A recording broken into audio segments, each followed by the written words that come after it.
On top of that, the effects of the recession put a $3 trillion hole in our budget. All this was before I walked in the door.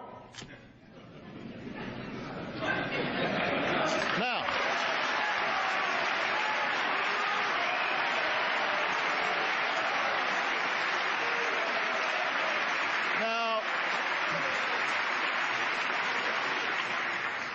just stating the facts. Now, if we had taken office in ordinary times, I would have liked nothing more than to start bringing down the deficit.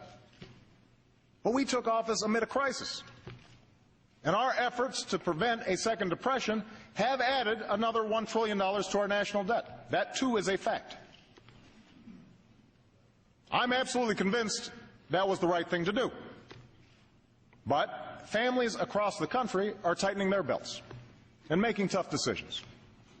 The federal government should do the same.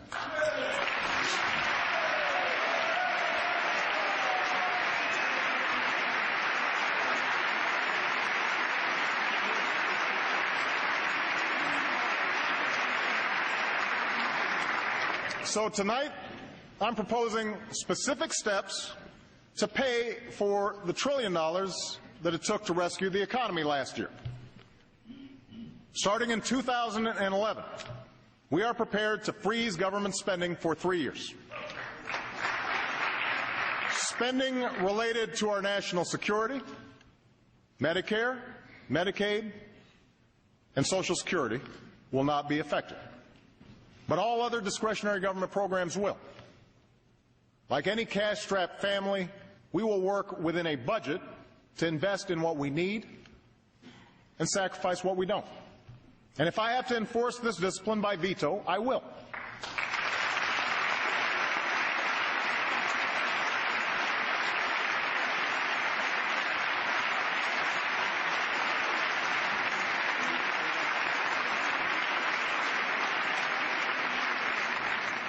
We will continue to go through the budget, line by line, page by page, to eliminate programs that we can't afford and don't work.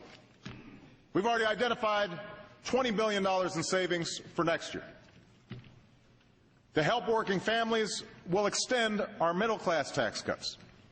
But at a time of record deficits, we will not continue tax cuts for oil companies, for investment fund managers, and for those making over $250,000 a year. We just can't afford it.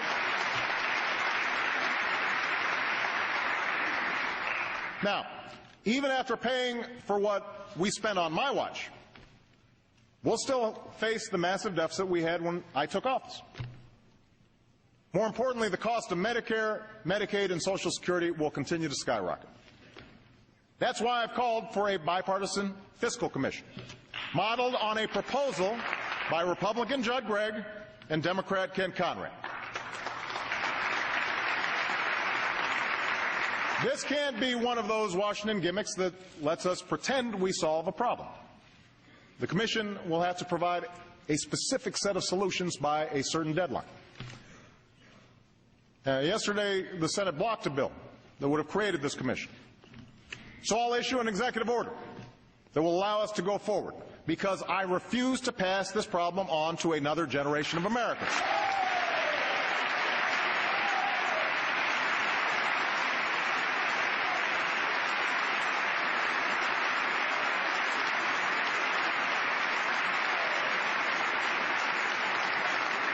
And when the vote comes tomorrow, the Senate should restore the pay-as-you-go law that was a big reason for why we had record surpluses in the 1990s.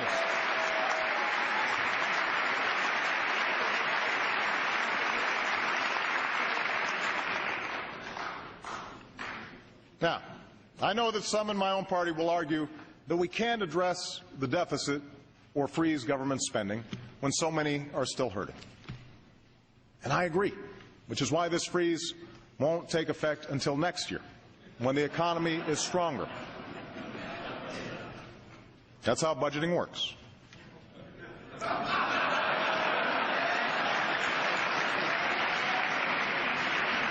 But understand, if we don't take meaningful steps to rein in our debt, it could damage our markets, increase the cost of borrowing, and jeopardize our recovery, all of which would have an even worse effect on our job growth and family incomes. From some on the right, I expect we'll hear a different argument. If we just make fewer investments in our people, extend tax cuts, including those for the wealthier Americans, eliminate more regulations, maintain the status quo on health care, our deficits will go away. The problem is, that's what we did for 8 years.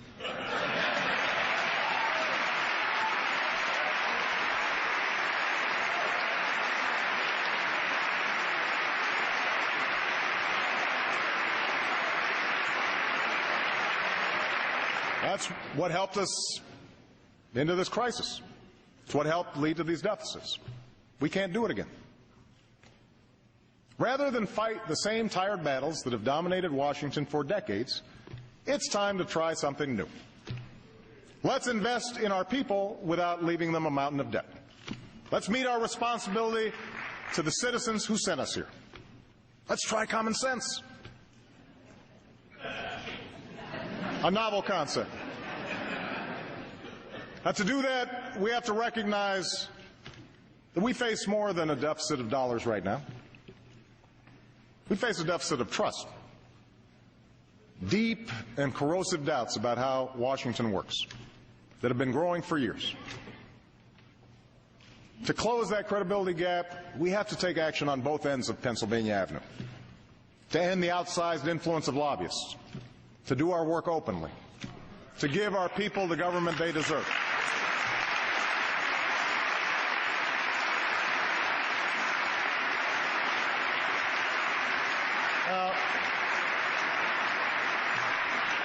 That's what I came to Washington to do.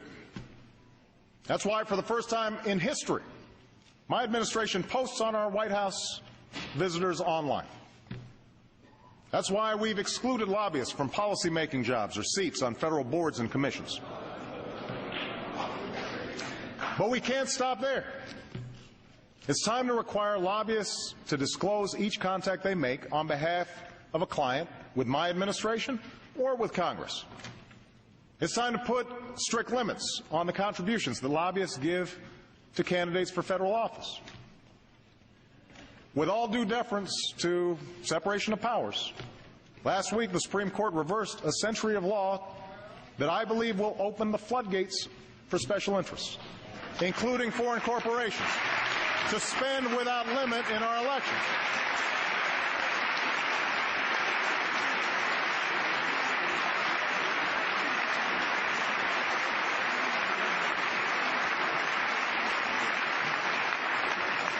I don't think American elections should be bankrolled by America's most powerful interests, or worse, by foreign entities.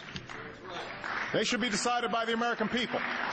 And I'd urge Democrats and Republicans to pass a bill that helps correct some of these problems. I'm also calling on Congress to continue down the path of earmark reform. Democrats and Republicans.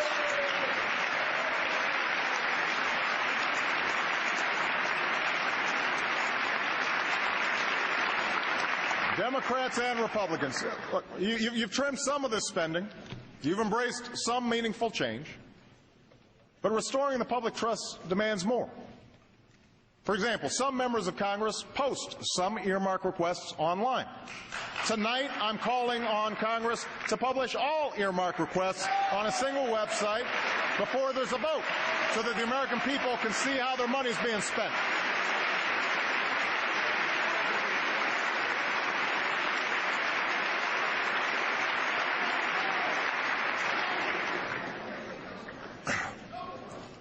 Of course, none of these reforms will even happen if we don't also reform how we work with one another. Now, I'm not naive. I never thought that the mere fact of my election would usher in peace and harmony in some post-partisan era. I knew that both parties have fed divisions that are deeply entrenched. And on some issues, there are simply philosophical differences that will always cause us to part ways.